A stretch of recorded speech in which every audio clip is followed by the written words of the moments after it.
You're listening to the We Are Libertarians Podcast Network. Find all of our shows at wearelibertarians.com.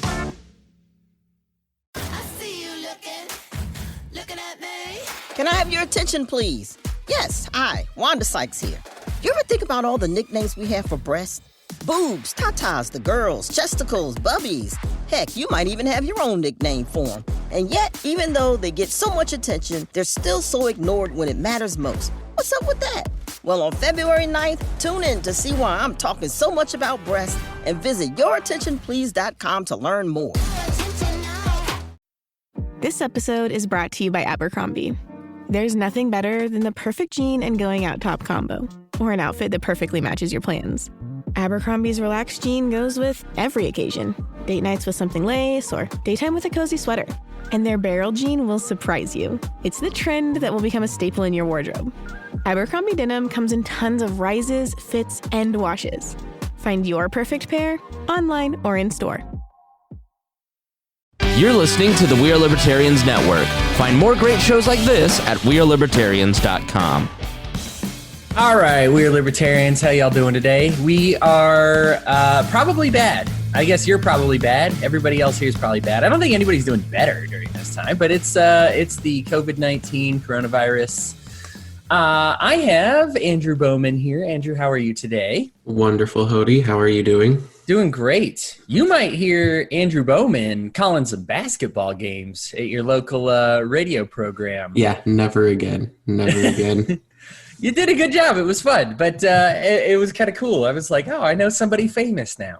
I wouldn't say famous, but ever since I was on the radio, the world has taken a turn for the worse. So I'm blaming that partially on me. Oh, okay. Well, boom went your dynamite. Here we also have Ryan Lindsay. Of course, you know him. Editor, owner, and operator of The Heretic, the rebrand of The Wall Reader, which you can find just about everywhere. Got blogs pretty much every day now, updating you on the virus, and then some. And then he's still working on the next quarterly publication. Ryan, how you doing? Not too bad. Just tired, but other than that, pretty good for being 1 week into quarantine, I guess. And then we got Reinhold. You know him. Come on. This is the Robin to the Batman that is Chris Spangle. This is the guy who runs Reinhold. You've read his blogs for years.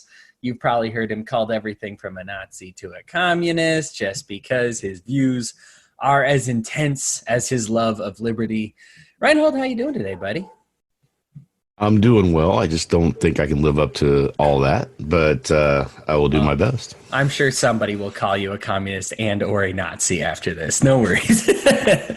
Guys, obviously things are rough, but today I wanted to talk about some of the heroism that we've seen. I feel like it's a good time for it because I think we'll look back and see a lot of the people who did the right things, but that's kind of like a hindsight being 2020, and we want to try to look at some of the, and we're not talking about good news about the virus. There's no good news. Even if it only killed one person, it's still bad news, right? But we want to talk about the people who acted heroically, even though they were facing, a virus and something really dangerous and deadly. So, just happy to update you on some of that. Now, with that very open-ending thing, I have a list of all these great and good news things, but do you guys have something that pops into your mind personally in your maybe immediate area or your circle, or even just something you've heard about or something in your town that would qualify as some heroism or some goodness? Well, I can shout out Andrew Bowman. I believe he is hosting a blood drive after finding out that there was desperate need for blood. So, are you for real, Andrew? There we go. Hey, my camera is flashing at me, so I might have to change the battery in a second. But yeah, so because of what Chris's other day job is with his Now Hear This radio show, he had the Indiana CEO of the American Red Cross on and speaking about the need for blood drives. And so that got me thinking of how we could use our connections here in our area. So I live in Indiana as well, just like seems like half the folks on the Wall network. I'm over Indiana-Illinois border. And so I'm in the Rotary Club here. I sent a quick text message to the club and asked if it was okay. And they're like, yeah, go for it. See what you can find out. I sent an email to the Red Cross, and 4 minutes later, I had a reply back. And about an hour later, I was on the phone with them. In less than 24 hours, we have a date, location secured, and radio stations are getting ready to start promoting it.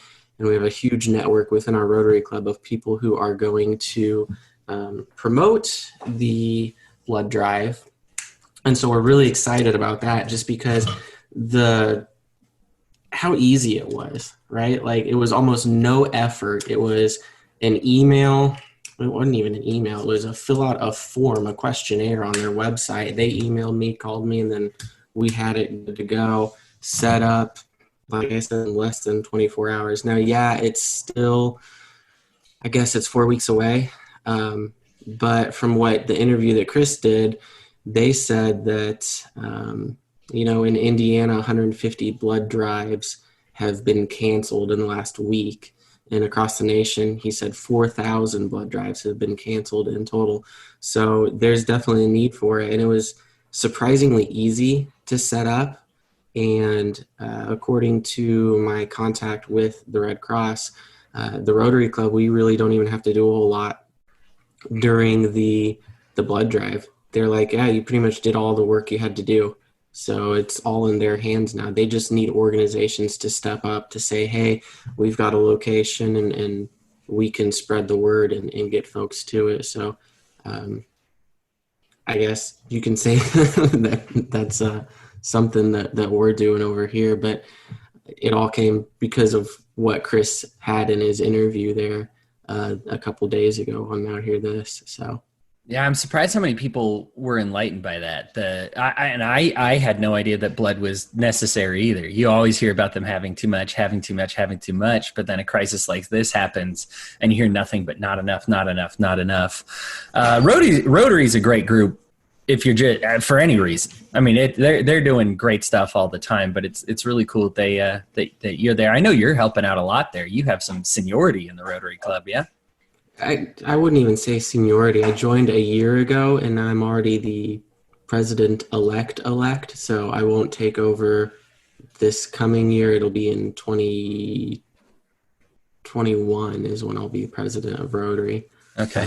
But it's fun. So I like that you're referring to it as the takeover already. We're all excited for the Andrew Bowman takeover. Yes. I've infiltrated it.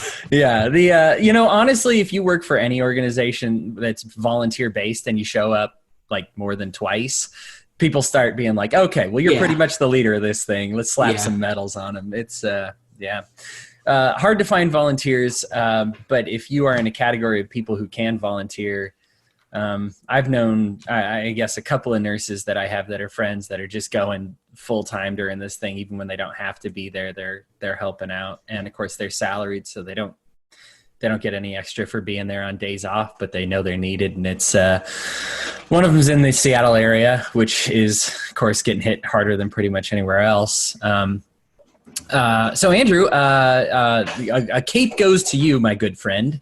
Anybody else with any cool stories? A pretty cool story. This actually just happened last night in Springfield, Missouri, where I live. But the weather here the past few days has been pretty awful, just cold and rainy and all that. But last night it actually got below freezing, but all of the municipal homeless shelters were shut down because of all the new health code regulations about gatherings of 10 people and all that stuff. And just fears of spreading the virus. And so it was a pretty last minute thing, but within just about a day, we have a church in town called the Connecting Grounds, and they really focus on reaching out to the homeless population here, which we have quite a bit of because we're kind of the axis of three pretty big highways. And they really focus on them, and they organized with, I think, 11 or 13 different churches in the area. And we were able to find spots for over 100 homeless people to stay overnight in a warm shelter. And got volunteers for each location to stay up overnight and all. And so yeah, it was a really great group effort on the part of all those churches. And the city even tried to shut several of the different locations down. I stayed at one of them, and about 10 minutes after all the homeless guys came in, the fire marshal walked in and was like, "You have a permit to be doing this?" And I was like, "No, we don't." and so yeah, we didn't have a permit or anything. And so we got lucky. We just got the church got like a warning, and nothing like serious came out of it. But yeah, it was just and it was great because none of the churches, even in the face of that intimidation, like backed down and were like, "Okay, like you all have to leave, go find somewhere else." Right. So it was just really neat to watch that come together. Yeah, good. I guess I know what you mean by like luckily. I think the gut reaction is to kill the fire marshal, but it's probably when he has the power, absolutely to. I mean, we've seen homeless drives before. It was even a sting operation. What was it, Kansas City, where they arrested whole groups at once. They were feeding the homeless at 4 different locations and did a sting operation and arrested all of them. And it was a terrible thing. That was the same one where they poured bleach in their food too, right? Like I think so, yeah. Yeah, just so I guess at least they're not setting the beds on fire would be an equivalent on that, right? And just being like, well, here's what you're doing. But just kind of goes to show some of the interference. I know that in LA right now, they're kind of doing the same thing with the homeless. This is a story I was looking at earlier today. And it's really sad. They over the last 5 years, they've had this project funded and the bill was passed and everything, but they just never got around to building these homeless shelters, right? They passed it, they had the money there, but they just never. And it's funny because when you're a stockbroker, and the stock market tanks, they'll print off $1.5 trillion in a day to help you out. But of course, when you're homeless, they've had 5 years to try and get this thing done, and they're barely even done. And a lot of volunteers have come forward to basically illegally try to finish this government project that they never finished up. And for me, I just think that is I applaud them for going into that kind of danger because I know how the government gets when you step on their toes. But it has to happen. I think the people that suffer the most during this crisis, I don't think it's fair. I'm not one of those people that hates all rich people. If you have to sell a house or whatever, that's awful. But people that don't have a house, to begin with, things are already rough. How many people are going to be driving in traffic and handing out dollar bills if that's how you get money? You're in some trouble. And so that's good, man. That's good. Well, you guys being real life heroes. Here I picked up groceries from my grandparents and I feel like I deserve a gold star. But yeah, you're awesome. Now I think probably the best place to start when we talk about heroism and as far as the national news goes is Helen Chu, that Dr. Nick Sarwark talked about her when he went on MSNBC in Seattle, and I had to look this up because I was like, what was her deal? All I heard is she kind of broke the law to do this research. And she was already on a research project researching the flu, just in general, not coronavirus or COVID, just the flu. And she found that she was really able to repurpose the current tests that she had to find out if somebody had the virus. The trouble is she needed approval from both the state and the federal officials within her organization to say, yeah, you're allowed to repurpose these tests. And they said no, they said no, they said no. And she finally just said, I'm going to do it anyway, and repurposed them, did it. The test, and unfortunately, this kind of highlights where one of the reasons why we were too late on this is the very first person to test positive here in America was somebody who had not had a travel history, meaning somebody had already, the disease was here already. There was no preventing it. There was no watch out for people who have traveled or quarantining outside of our borders. It was already here, and at that point we had to deal with it. But we wouldn't have known in time if she didn't break the law. And when we see all these charts that says, hey, even if you can stop a couple, that's a long way in the long run. It's one of those things that says, yeah, maybe we would have found out about it in a couple of days, But a couple of the days by the end of this thing could be the difference between, I mean, some people will argue about it, but between like a few hundred and a few thousand or maybe a few million lives.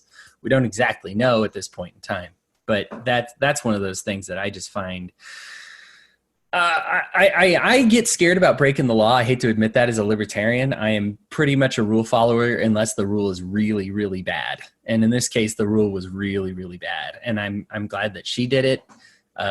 My closest instance of any type of boogaloo is like feeding the homeless, knowing that it's against the law. But I'd be one of those guys that as soon as the law shows up, I'd be like, well, pack it in. They caught us, guys. You know, I'm not going to pull a gun on anybody. I'm just a wuss. I'm a libertarian wuss. I don't know. Maybe I'm the only libertarian wuss, but that's just, I don't want to die. And I got to think there's a lot more people like me that would be scared to do these right things. You know, if it was easy, then everybody would do it, as they say, you know, and I got to think there's a lot of people like me that just says, oh, just because I risk personal liberty, I don't want to do that, even though these people maybe even desperately need it, you know? Anyway, that's just my thoughts on Helen Chudy. Do you guys have any thoughts on that? Cool. All right. Well, oh, you're okay. Go ahead. No, I just think I think it's great that she did that. And that's what I see going on now is all the doctors, the medical communities are basically stepping up and leading because the people who are supposed to be leading aren't. Right. So are not able to or being told not to. It's like you see Dr. Fauci up there, you know, giving all this information, and then you'll see Trump say something. You'll see him have to clarify it because, you know, Trump's truth and real truth are two different things usually. So he's at least making sure that the information is getting out there. Right. So that's something I learned about Trump, is just that from now on, if he says something, the exact opposite is usually what's true. So, like, if he told me that it was raining outside, I'd have to go to the window and check just to make sure I'll be able to trust it. But beyond that, we still have, you know, we have people like Dr. Fauci who's out there and doing the work and getting people informed. And that's the real key. Is the more information we have, the more knowledge we have is how we're going to end up getting through this. Right? Yeah. You know, there is some. I'm going to talk with Brian about it on Monday. Same network. If you're listening on We're Libertarians, you'll hear from Brian then. And he's done a lot of research as far as some of these cures. And this is something that Trump and Fauci kind of had a little bit of a disagreement about the other day. There are 4 clinical studies that show that now it's a virus, so it's not technically a cure, but you can cure the symptoms that would kill you, which is effectively, I guess, a cure. Yeah, you're lessening the symptoms, right? So right. That's the drugs that they're using right now that are showing promise are anti-parasite drugs. They're malaria drugs, right? So malaria is a parasite, but the parasite attacks you a similar way that this virus is attaching you. So these aren't antivirals; they can't get rid of it. But if they can limit the symptoms of the damage that's being done in the lungs and lets people still be able to breathe and get oxygen, then they can pass through and then successfully come out the other side on this. So it's not going to cure it, but it does make the people who are really close to dying in ICU might have a chance to pull back and recover. Right. And this isn't to create too much promise here. Dr. Fauci was talking about it just today, saying we kind of have to regulate it. We want doctors' prescriptions for it. We really don't want to authorize it for this disease yet because I guess 2 grams of it is enough to kill you. So people that take it and want to make a sandwich out of it might kill themselves. It's not. There are some side effects that are potential with this drug. Now, normal dosing that the doctors would do would be fine with it, but you've got people who are a little crazy who may just go out and try and get them. And yeah, I did note even right now, I looked and there are places you can buy the drug. It's very illegal to do so, but they'll ship it to you. It's already off label for certain things, right? So it's not like it was used for malaria and then nobody's using it. It's actually used to fight arthritis as well. Yep.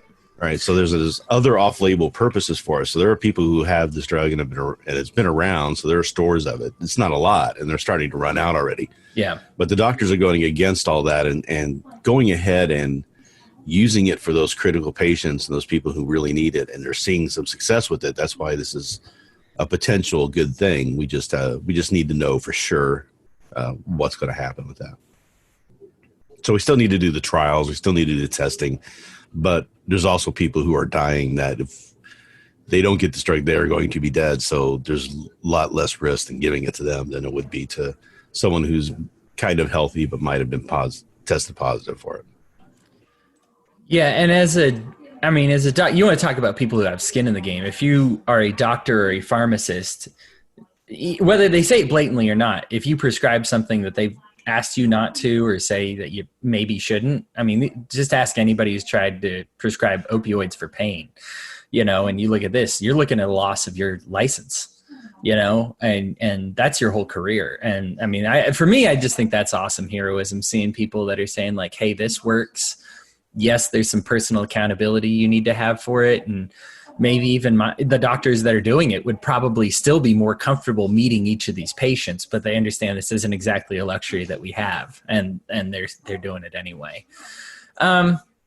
So one thing, a couple of things that I noted, and I've just pulled these off of line when I was searching today. Offline. I'm boomering hard right now. Self-organization list. We actually had one of these going on in the chat. I forget who was organizing it, but it was like an Excel sheet for a lot of the churches to coordinate. They're calling it caremongering right now, but there's actually huge groups. They're doing it by state in the United States, but they've done it in Canada, Britain, and Germany. And they're talking about giving away food. They're offering foster care for animals, picking up medications for people that can't get them.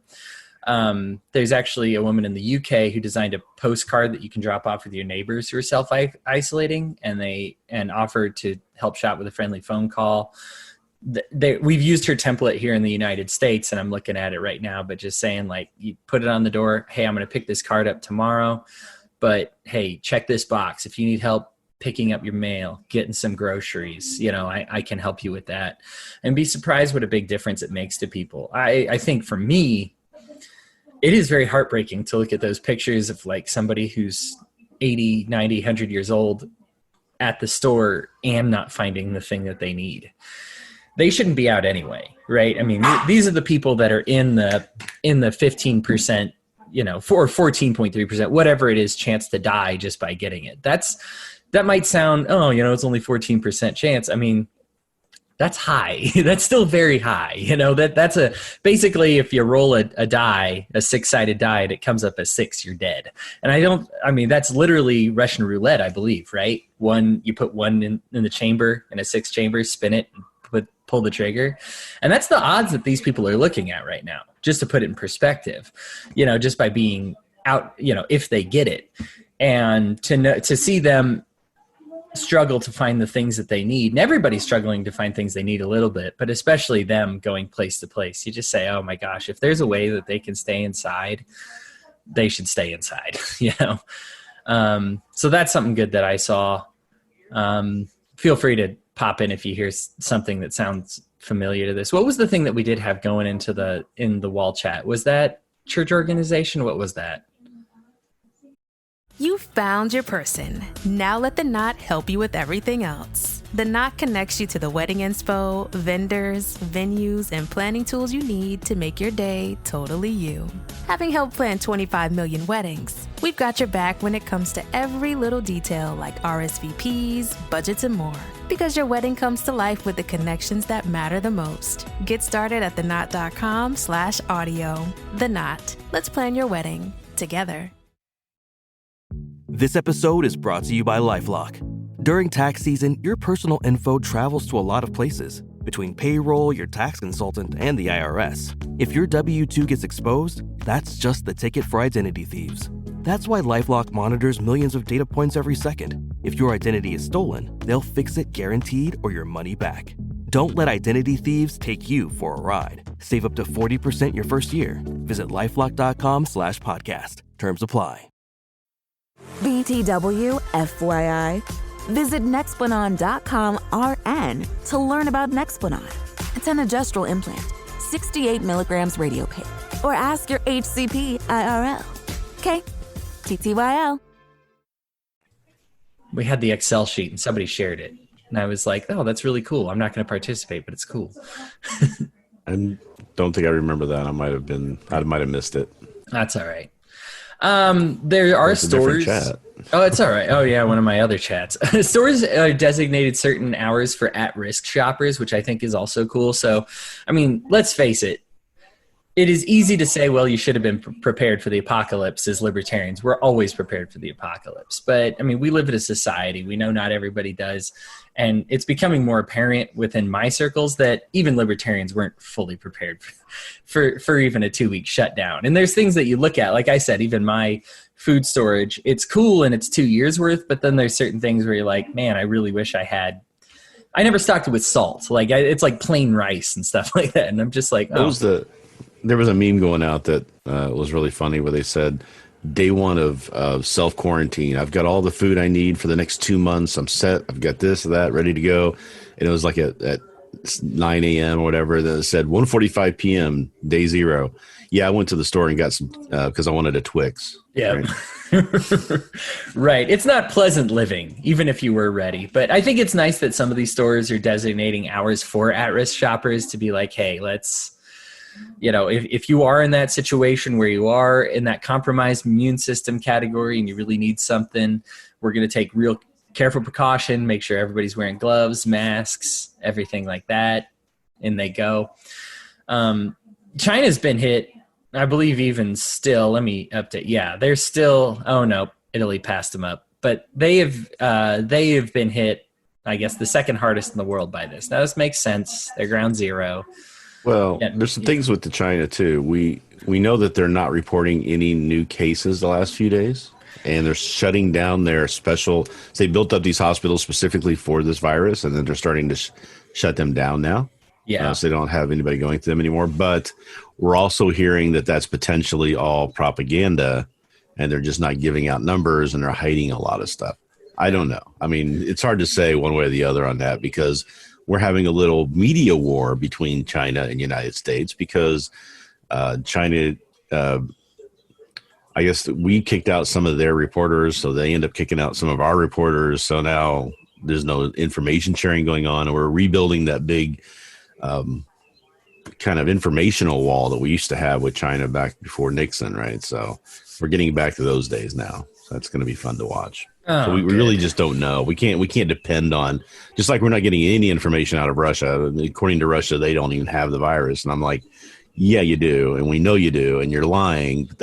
We expect that. Right. So we know we're not getting good information from there. And really the problem is the information we're going to get. If we had good testing in place and we had to be able to find out exactly where this was at and what was going on with it and track the movement of it, it'd be so nice to do that, but we just don't have that right now, unfortunately.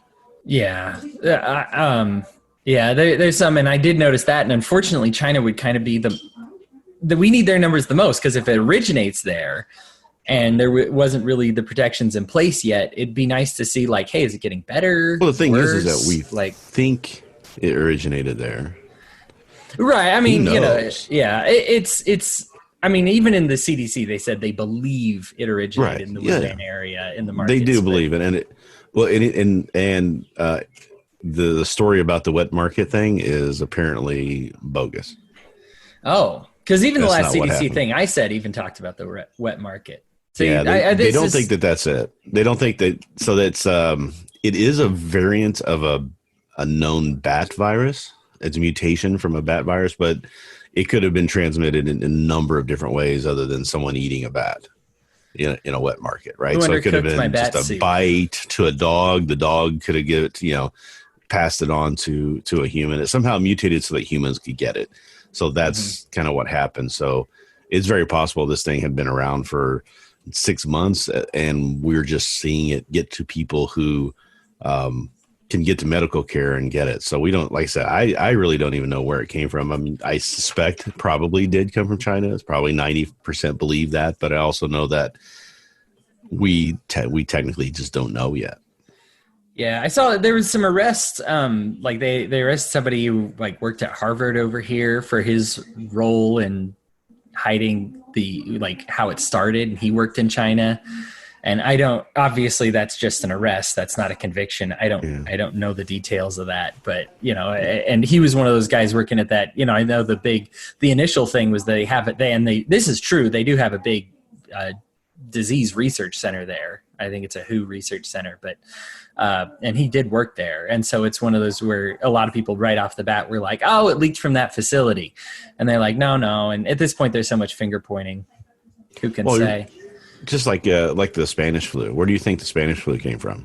I learned this from you and I looked it up. Kansas, right? Well, the first known case was in France, I believe. Oh, was it? Oh, okay. Yeah. I heard it didn't come from Spain. Yeah, it wasn't even in Spain. That was just what happened. So in light of you actually talking about China kind of shutting these facilities down, there were some medical workers. They had 30 tons of equipment, and they actually flew that and themselves to Italy. It's a group of, it looks like 9 of them from China. And with what I understand about China, their government's probably not really happy about that. But they were like, hey, if you're going to shut us down here, there's somewhere else that we need to be. And I mean, that's crazy. They're doing so at their own expense. They're various experts, and there's pictures of them. I saw it on CGTN. But yeah, that's another really cool story there. And it's kind of what I was saying before. The doctors and the medical community are going to do what they need to do, because they have an oath. I mean, when you go into the medical profession, you're not going in there to get rich. You're going in there because you want to save lives, right? Mm-hmm. And you want to protect people and get them healthy again. You want to make them experience life better. I mean, that's their goal. Yeah. And more than anything else. So when they're getting told, hey, you can't help these people who are desperately needed, they're going to balk and they're going to do it anyway. So it's always good to see private communities and doctors and things like that just saying, we're going to do this. You guys figure it out on the back end, however you want to do it. And you can come along with us for the ride, or you can just shut up and leave us alone, but we're going to go take care of people. Yeah. I think you want to fall back to your oath and just say, okay, do no harm. Well, if I do nothing, nothing can go wrong, but they know better that they could help people if they do something. I think there's almost an inaction applied to the Hippocratic Oath, but I think a lot of these doctors take it and just say, no, my job isn't to just do no harm. My job is also to help, and that's what I'm going to do. On a lighter note, you guys have probably seen some of the fun ones where people are leading exercises outside of the apartments in Spain, or when they're singing in Italy, just with the apartments, where they're having these communities where they just stand out on their balconies and start singing. I'm looking forward to that. I think that would be fun here. I don't live in a balcony type area, but if it's something that brings people together and provides some entertainment, I mean, why not? We've talked so much about saving lives. Andrew, Ryan, I don't want to cut you guys out of it, but I'm sure you and about everybody have noticed a need for entertainment during these times. I mean, it's kind of goofy to just say, oh, I left to go get a Twix, but part of the human experience is also entertainment, is also being happy while you live, not just being a human battery. And I think that's something. Have you guys seen any of that or noticed anything in your personal lives where you say man, I really missed this fun thing to do, or hey, there's something I found that's fun to do that's kind of come up because of this? Yeah. I know. Oh, sorry. You go ahead, Andrew. Go for it, Ryan. No, you go for it. Okay. I know at least in this area and, probably in lots of others also, but lots of local bands and musicians who would normally be playing in bars and restaurants and stuff right now. They've started doing some really good YouTube or Facebook live shows instead, and just doing those for free for everybody. And I know that at least me and my wife have got a lot of enjoyment out of a couple of those so far. So.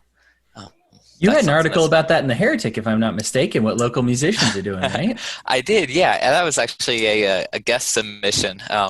A friend of mine who is a musician on the side wrote that for it.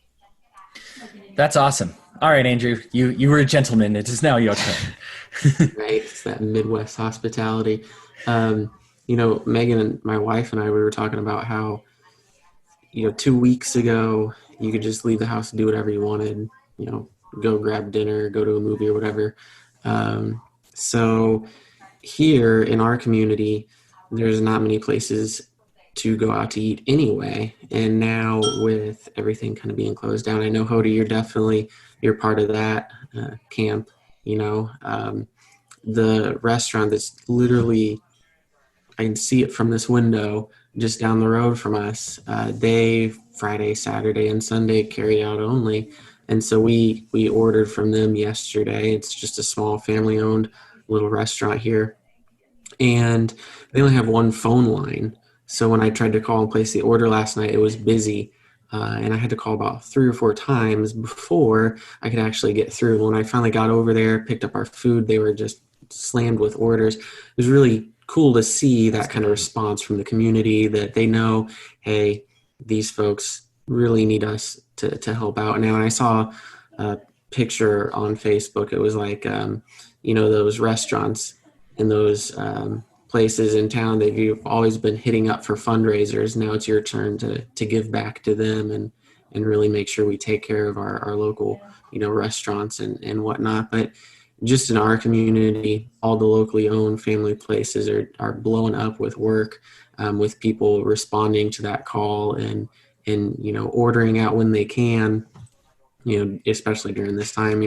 We talked about this, I think, in the group chat earlier, how we really need to make sure that we do that and we take them up on their offer and their hard work. And our neighbor right across the street, she's the manager of that restaurant, and she's been overwhelmed with the support that the community has given during this time. And they're not used to doing and operating business as a carryout.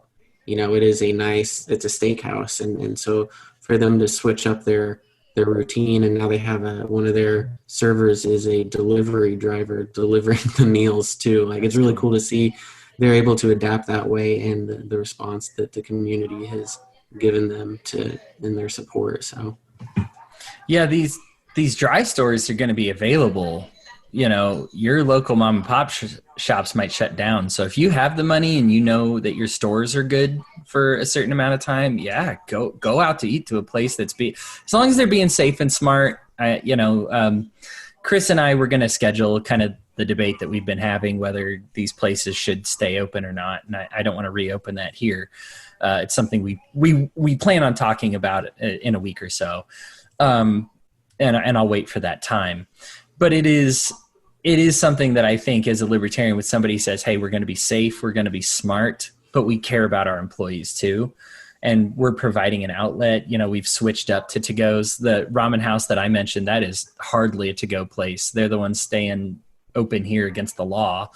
And I think that's great. I have a cook friend who happens to work there, which is the only reason I even knew about this.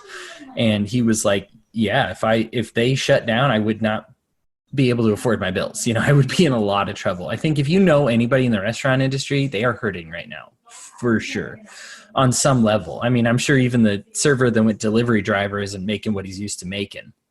And the cook's hours are shifted and everything is just kind of wonky a little bit. But yeah, it might seem like, I guess I asked about it in terms of entertainment. It might seem kind of luxurious, but for some people, like, your luxury is kind of their way of life. Nobody needs to go out to a buffet, like I run, but we kind of count on people going out to buffets, and having that luxury. And so when you shut that down, that is kind of one of those things that you say, well, that's my life. That's how I was paying the bills, was by having people have like a more than a minimum amount of experience, So in this kind of era where everybody's shut in and looking at minimums, Reinhold, I didn't want to pass up on you. Did you notice any entertainments or any quality of life things happening during the coronavirus? I've seen the same things where people are doing things they would normally do, traveling, like a lot of comedians. So I follow comedians a lot. I've met a lot of them, and I've spent some time with them. I've even got one who's a real good friend of mine. So I noticed the other day that Christopher Titus is putting all of his specials up on YouTube for free. So, and then he's got a little tag in front of it where he's talking about, once this is over, what he's wanting to do is try to get as many comedians as he can to commit to one show every week that they do, is split the proceeds for that show is split between all the servers. So it's called like the server night. So they're trying to get that so they can get the people who do the work and serve at the shows, give them a little bit extra money or a little benefit from that to help kind of overcome what they're losing from this. So there's a lot of people thinking about how they could help and doing things like that. So just check it out. If you're, Twitter and Facebook and everything else, they're putting that information out there. So it's awesome. Yeah. In between working and podcasting, my entertainment is video gaming. And there's been some awesome developers that have just said, you know what, everything from saying like, let's go 75% off to some guys just saying, hey, during this time, play for free. And I don't pretend that this is anything more than a type of marketing tactic. I understand you get people hooked on your game, and then after things get okay, you hope they buy it. But at the same time, they didn't have to offer it for free at all. Obviously, I mean, there's things they can do for marketing that wouldn't be this. I mean, they're doing this for a side benefit of, okay, it's going to make us look good. But that's, a lot of people do things like that. But it's still what they're doing is providing quality to people. And I know that there was a movie that was just released a couple weeks ago in the theaters, but because the theaters are shut down, they've decided to make it available on demand. It's amazing. Right? Remzo was talking about that. Blood spot. Is that Bloodshot? Bloodshot. That's it. Yeah. And that's one that they're streaming. And so it's been cool to see people like, hey, if your lives have adjusted to staying at home, whether it's been fitness or singing or movies or video games or whatever it may be. Disney released Star Wars 2 days early on Disney or on digital. Just want to throw that out there. Yay. I do love that. All right. So I think that takes care of a lot of what I was going to say. I mean, there's just been some cool moments. I'm a big sports fan. And while part of me wonders, some of the owners are being cool, but some of the owners have done nothing, and the players have sacrificed their own salaries to pay the arena workers and stuff that's canceled. Zion Williamson cost him $500,000. I know here in Utah, we have Rudy Gobert and Donovan Mitchell, both of our big superstars, and they've donated money to help. Well, Mark Cuban was committing to take care of his people for the whole time. So. Yeah, he's been one of those, I think everybody knows, he'll say something that's clearly unlibertarian, so he's not a libertarian, but, he says things where you're just we have some similarities with you, buddy. You got some lean there to you, and I think that's really cool that he's for being a famous businessman and, of course, being on part of the Shark Tank, you get used to saying no to people that even have good ideas but just aren't palatable, that he's been good to donate, Well, I think that what you find is that most people are libertarian ish. They kind of lean that way or they think that way, but when push comes to shove and they see a problem and they want it fixed, they're trained to only think that government can fix that. Yep. Right. So they don't understand, some of the whys that's a bad idea. So it's with people on the right and the left, there's so many times where we agree what the problem is. It's just what the solution is where we disagree at. Yeah. So the diagnosis is, and I guess politicians still have their use in the sense that they sometimes are good at finding problems. It's just they have problems being the solutions themselves. And I guess that kind of highlights what I wanted to talk about today is people who are providing solutions, because Congress is debating a whole bunch of things. We never read anything about Venezuela or Nigeria or any of that, and we're just going to print money, and that'll hurt everybody. And then some says, well, let's hurt these people in order to benefit these people. And it's, whenever the government's involved, I mean, at the very least, someone is getting hurt, even if it's just the taxpayer, and that's at best, and then they choose who to help, and usually there's a lot of waste in between. And so for me, a week ago, and I know I said this on the program already, but I just felt like this was going to be tough for libertarians. And I feel like kind of almost everybody has been like, man, the market would have taken real good care of this and done a lot better than what our government did. And there's just been, obviously it hasn't been a mass conversion for everybody, but it has been helpful. And I think it's good that we have libertarian leaders that they might not achieve the national recognition of an elected representative, but are going forward and saying the bold and difficult things. And I mean, literally, even in Ryan's case, being willing to take a fine or go to jail potentially over saying, no, we're going to take care of these people. And good luck trying to stop us. If you want to be the guy who stops us, that really just proved my point all the more.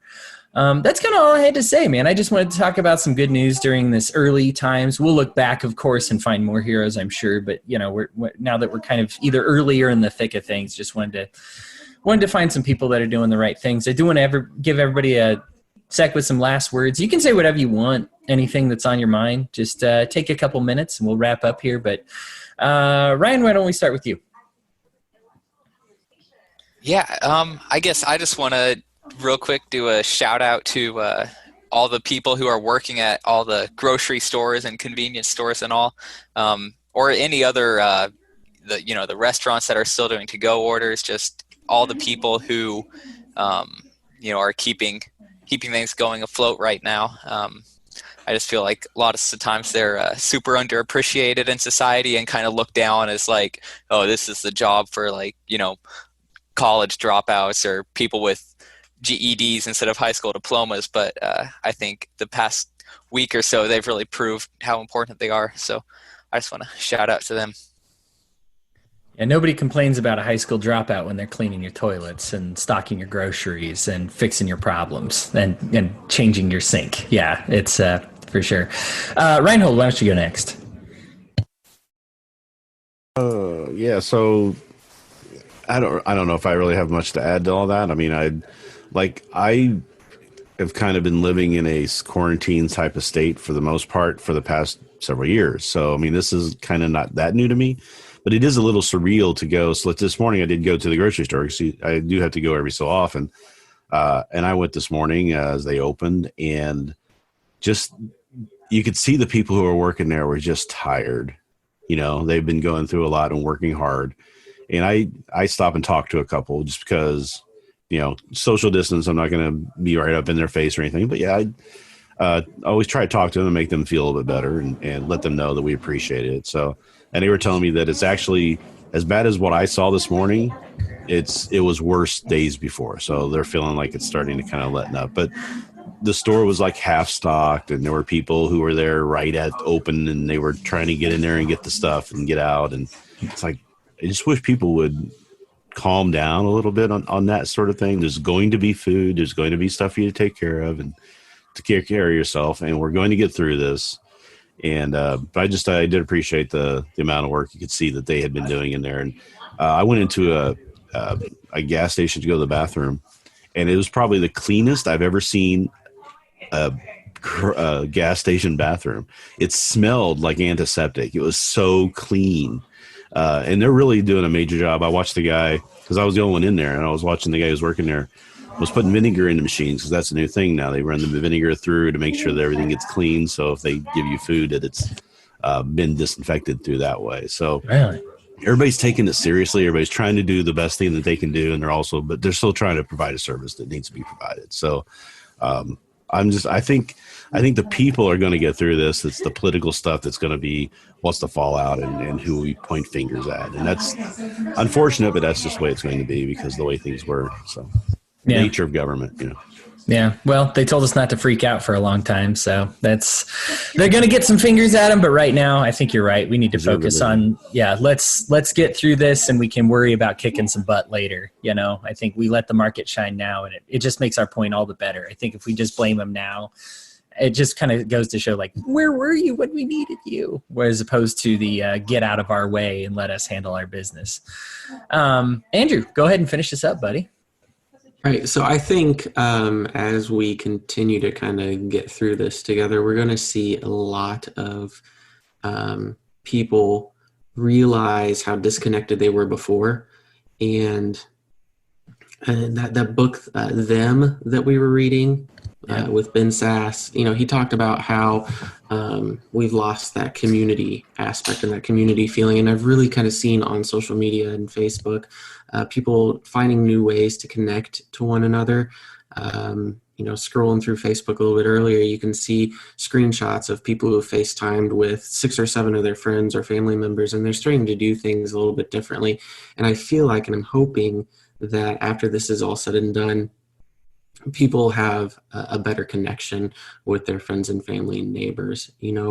This whole helping each other out in this time of need is great. And let's see it lasts past the, pandemic of what's going on. And we continue to remind ourselves of this feeling of anxiety and stress, but then also remember how, we can come together and help each other out, and how that actually helped make you feel better during this time of anxiety and stress. And we continue to live that way moving forward. So that's about all I have.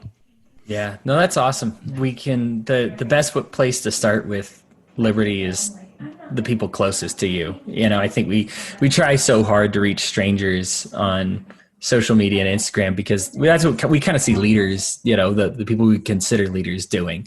When in reality, you're best if you're a hero.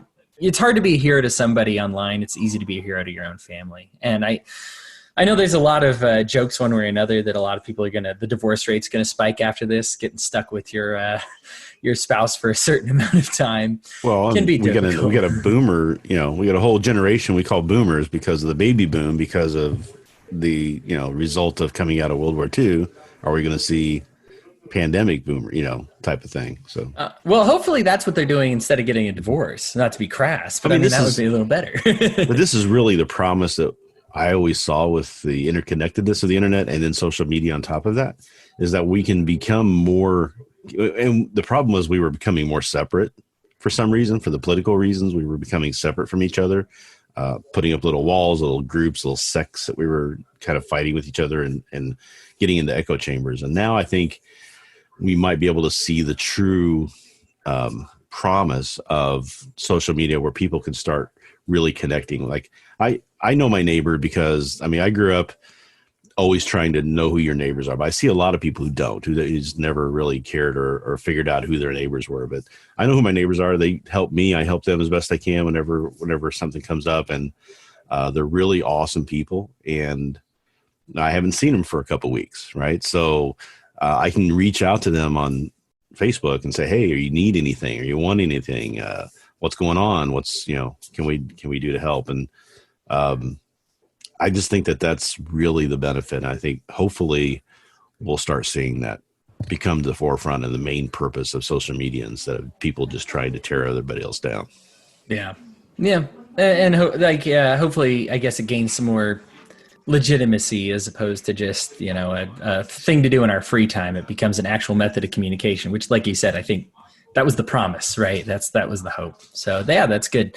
Yeah. Well, develop your relationships, guys. I think everybody had good points. Thank you, all three of you, for joining us. And thank you for tuning in, listener. We've been doing a lot of these and getting a lot of great feedback. And I think it's good to see more and more people tuning in. And I just hope that we could give some positivity today, because there's a lot of scary stuff that's happening that is legitimately scary, that is something to focus on. And I never want to come across somebody who says, hey, don't worry, everything's going to be fine.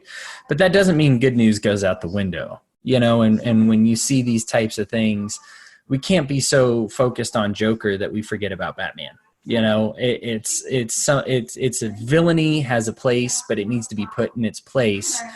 And if you don't believe that we are stronger, then I think you're believing a little incorrectly. Anybody who's read Batman knows Joker might never be dead, but he keeps routinely getting his butt kicked. And we're always going to have problems, but our Batmen are stronger. These heroes are stronger than these problems. And these problems are scary, and they should be scary, and they should be dealt with appropriately.